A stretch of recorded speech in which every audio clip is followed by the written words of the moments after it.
Can you guess what my test unit is this time? It's got 7 seats, 4-wheel drive, and a turbo diesel engine. Could it be a Mitsubishi Montero Sport, a Toyota Fortuner, or a Nissan Terra? Nope, you're all wrong. No, your eyes and ears are not deceiving you. This is a Honda CR-V. In fact, this is the CR-V SX diesel all-wheel drive. And we start with the biggest difference compared to the gasoline model. Under the hood is a 1.6-liter twin-cam 16-valve inline-4 diesel engine. I do like that. And it makes 120 horsepower and 300 Newton-meters of torque. This is mated to a 9-speed ZF automatic gearbox. That's the same brand they put in BMWs.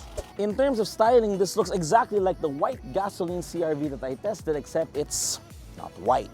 But of course, you still have your LED headlights, LED daytime running lights, LED fog lights, and the 2020 facelift of the CR-V means you have this chrome trim down here with silver accents there, giving it a more muscular, aggressive look. Down the side, of course, you still have the same 18-inch alloy wheels with 235 50 series tires. You have chrome bits at the bottom of the door and, of course, around the window surround. The most interesting part, of course, is this upward kink here at the back, which leads your eyes to the wraparound LED taillights. Out back, of course, the huge Honda logo with this lovely chrome strip in between that connects both of the taillights. Down below, again, more silver accents mirroring what's happening up front. Step inside the CR-V diesel and it's largely the same as the gasoline version. You have this nice black leather upholstery, you have piano black accents here, soft touch materials on important parts of the dash. But my favorite part that distinguishes the diesel from the gasoline variant is this fake wood grain accent. I know it's all plastic, but there's a certain warmth that this brown fake wood gives to an interior that modern cars just seem to miss now. The CR-V diesel comes with a 7-inch touchscreen infotainment system with various functions. When you use your right indicator, the lane watch camera activates that allows you to see what's in your blind spot. Of course, this screen also displays the reversing camera, and as you may have noticed, both of these cameras have rather poor resolution. Another thing is, you can also have smartphone connectivity, navigation, and Bluetooth audio. Other neat interior features include a dual-zone climate control system with rear air conditioning, which I will talk about later. There are also huge cubby holes here, which can put a variety of items. And unlike the gasoline model, this has a wireless charging pad. And another neat feature you may have noticed is there's no gear stick in this car. Is it here? Is it there?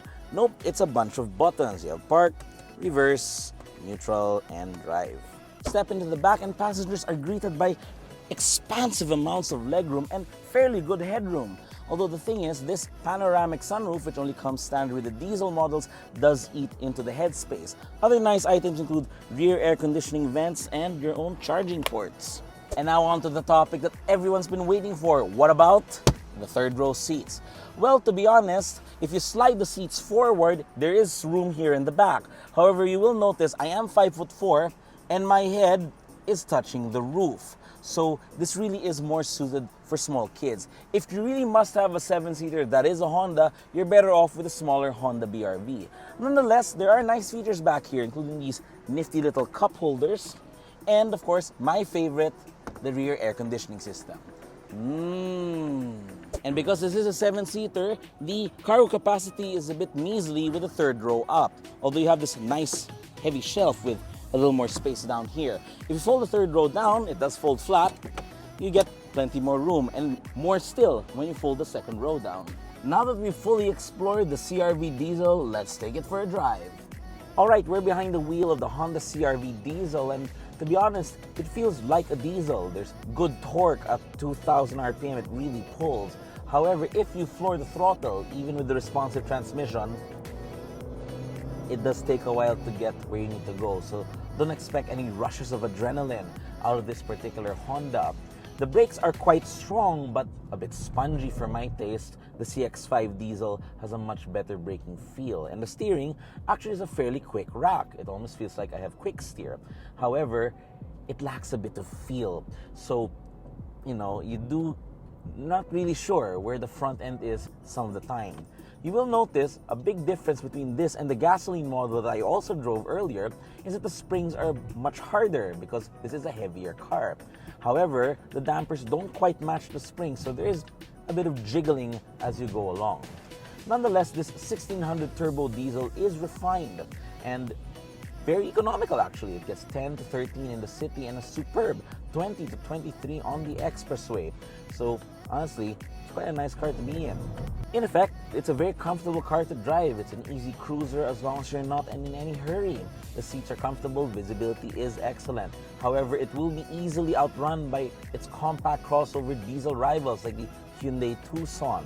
And if you want a 7-seater that is roomier and faster, there's the Toyota Innova and all those SUVs that I mentioned earlier. At 2,290,000 pesos, the CR-V SX diesel all-wheel drive is not a cheap crossover. And if you compare it to the likes of the Montero Sport, Terra, and Fortuner, it's not actually that good of a 7-seater. But if you look at it as a 5+2 crossover with a very economical diesel engine and good features, this car could be for you. However, this is the first and last Honda diesel that you will ever see because come September or October, the new CR-V is coming with a hybrid powertrain. Did you enjoy this review? Don't forget to subscribe to our YouTube channel for more awesome review content. And don't forget to like us on Facebook and follow us on TikTok and Instagram. I'm VJ Bacungan. I hope you always have a fun trip. See you around.